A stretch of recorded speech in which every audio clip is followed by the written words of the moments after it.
So in this Black Ops 7 Zombies video, my friend's going to be showing you guys how to get 2 different Dark Ops challenges done. And that's going to be Invincible, which is to survive to round 50 without getting downed. Yeah, it's easier said than done. We'll explain that in a second. And then reach round 20, social distancing. Reach round 20 without taking damage, which again, easier said than done because of those Ravagers. If you enjoyed this one, leave a like, subscribe for more. Let's go ahead and jump straight into this. Now, a couple different things to kind of get set up for these challenges, because it can be tricky. First things first is being aware of the Ravagers, the special rounds, if you will, the little guys that crawl around. They're fast, man. They're fast. You got to be quick to shoot those guys for the social distancing one.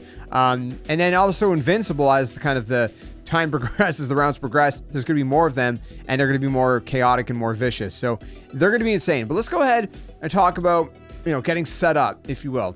First things first, you're going to want to obviously be researching augments if you haven't already done that, because you're going to want to equip augments. Now, there's obviously the ones I have equipped are not necessarily the best ones, but you can kind of get a little bit of a gist of kind of what I'm getting at here. Okay, so for example, Juggernog, right? Probiotic increases your maximum health with Juggernog, and then Retaliation is deal bonus damage while your health is low. So if your health does get low, you'll do a little bit more damage. It's kind of like a desperation plea, if you will. So things like that, right? Read the augments and see what, maybe fits your playstyle best. Obviously, there's some that are better than others. Vulture Aid is nice because critical kills have a chance to drop extra salvage, which can mean you can upgrade your weapons faster at the arsenal to that kind of, gold rarity, if you will. So those are nice. So again, a couple different things like that. PhD Flopper, of course, is some slider. You can slide into enemies to trigger explosions. I wouldn't necessarily recommend doing that, consistently and whatnot. Elemental Pop's nice to have. Chillberry reduces elemental pop cooldowns. Electric Cherry, so when you reload, it kind of stuns nearby enemies. So that's nice to have. So things like that. Pay attention to that.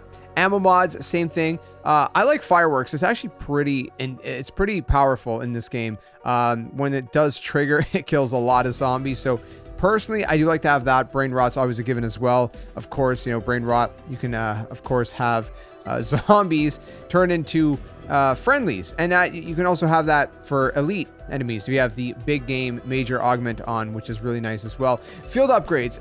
Obviously, depends what you want to do. So for example, I'm going to show you guys at the time of recording, there is a glitch you can do. It's probably going to be patched by the time, other people see this in the future. But if you put after image on, basically the whole thing about this is that once you have your ether shroud, you activate it. After image is going to basically clone yourself, and so you put one of those down, and then what you do is you shoot it with the ray gun. So if you bring in like the the Wonder Bar gobble gum or whatever, which ensures that the first hit is going to be a wonder weapon from the mystery box, then you're going to basically get the ray gun right away. It could be the ray gun Mark 1 or Mark 2, it doesn't really matter.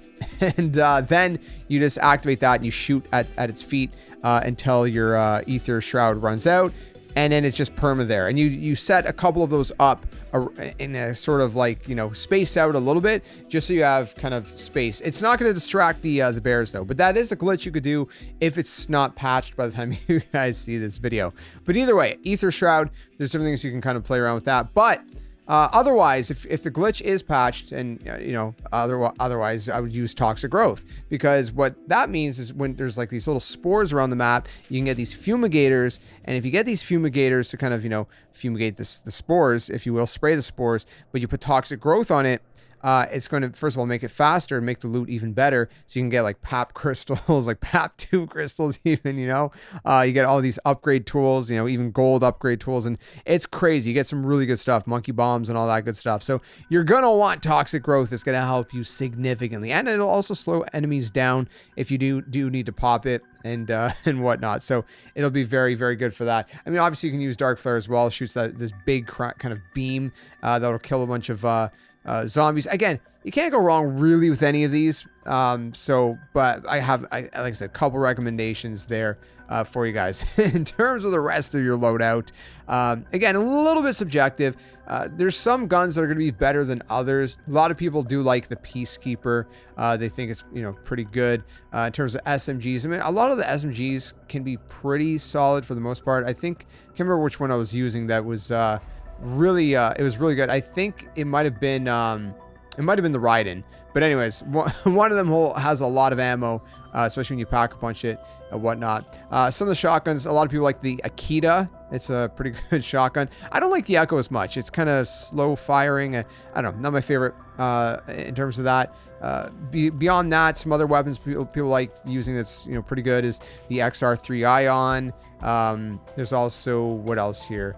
I think that's kind of the most, you know, the S tier stuff for the most part. Like I said, find a weapon that you're comfortable with that's pretty solid, does a lot of damage. I mean, obviously you're going to want a secondary weapon as well, hopefully a wonder weapon like the ray gun, and I'll explain why in just a second. But those are going to be your kind of main stuff. And then of course, you know, tacticals. Stuns are a good choice.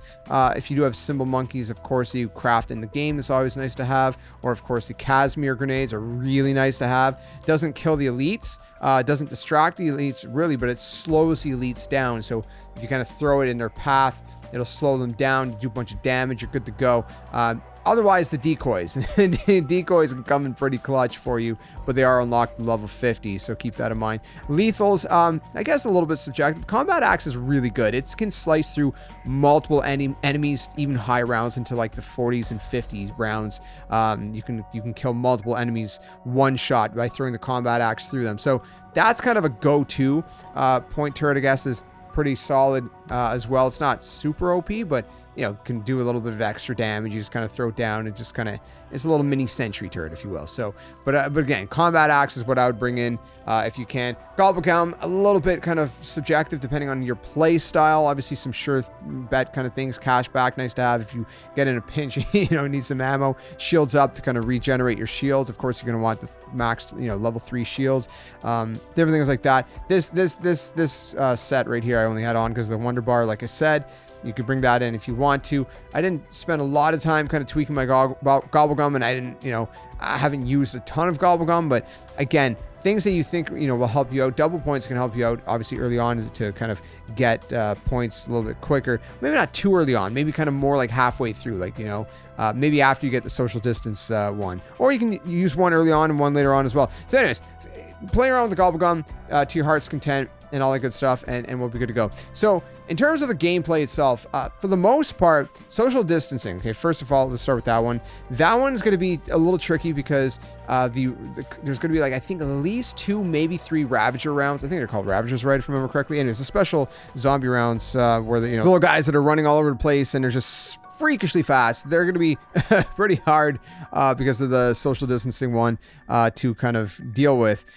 But you should be okay if you just kind of, again, if you have like, let's say the Ray Gun Mark II, you're really, you know, you're really kind of set because no splash damage really with that one, right? So that one can just laser through a bunch of them as well. It's really good. The Ray Gun Mark I, just make sure you have some good distance, obviously, if you're going to use that.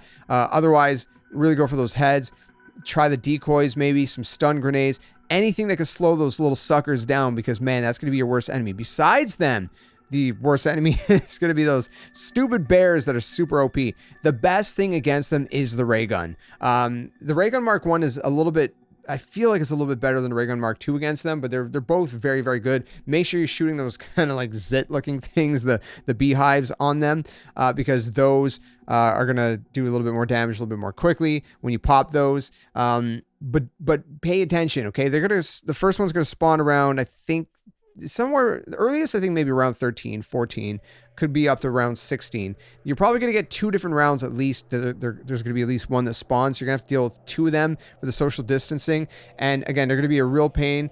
For the Invincible one as well, there's going to be more and more of the spawn. Sometimes it'll be 2 in a single round that spawn. So you're going to have to deal with even more later on. It's a little less frustrating when you don't have to worry about, you know, taking damage, but for social distancing one, again, you know, you're going to have to deal with at least 2 within, you know, 2 different rounds leading up to round 20. So again, your best bet is to like pay attention to when those guys come into you know, when they kind of appear, and you know, try to throw a decoy grenade or something to distract the other zombies, stun to slow them down, so you can deal with those really quick. Smack them with the ray gun, man. Not literally smack them with, you know, like as in hitting him. Shoot him like crazy with the ray gun if you got the ray gun, and that's honestly your best bet. Otherwise, just chip away at it. Take your time. Okay, there's nothing more I can say about this than take your time. If you're not using the glitch, again, if that's patch, you're doing this kind of old-fashioned way, take your time. And then once you get around 20, of course, social distancing will pop and you're good to go. And then with Invincible, you just got to get another 30 rounds without going down, which you could do it. Just make sure you get the fully upgraded chest, the armor. I was going to say chest piece, but the armor. Make sure you have all that. Make sure you got good perks, right? Juggernog. Make sure you have stuff like double tap. Obviously makes, you know, your bullets kind of shoot faster. In a sense, you know, double the speed. Things like that. You know, speed cola is really important to reload faster. Deadshot daiquiri if you go for those headshots, things like that. And again, pay attention to when those elites spawn, because you're going to want to take them out as fast as you possibly can. And that's pretty much the best advice I can give to you guys. Again, beyond that, it's just taking your time, being patient, and a lot of trial and error. So hopefully this helped you guys out. If you have any additional tips or tricks for everyone else that I didn't cover, let us all know in the comment section below. Otherwise, hopefully this helped you guys out. Leave a like, subscribe for more. And again, last thing I'll say, stay in an area that is a little bit more open. If you do survival mode, then obviously you're on the farm, so you can kind of train around the farm. It's a pretty good training spot. It's my second favorite training spot. My first one, if you're going to do the normal kind of mode, would be over at the Blackwater Lake or whatever it's called. I like that area. It's pretty wide open, but there's a couple cars you can get snagged on, so do be cautious about that. But yeah, I think that's my best advice. Just chip away, take your time, be careful, and you'll get it. I believe in you. All right, thanks for watching. Until the next one, game on. Catch you guys later.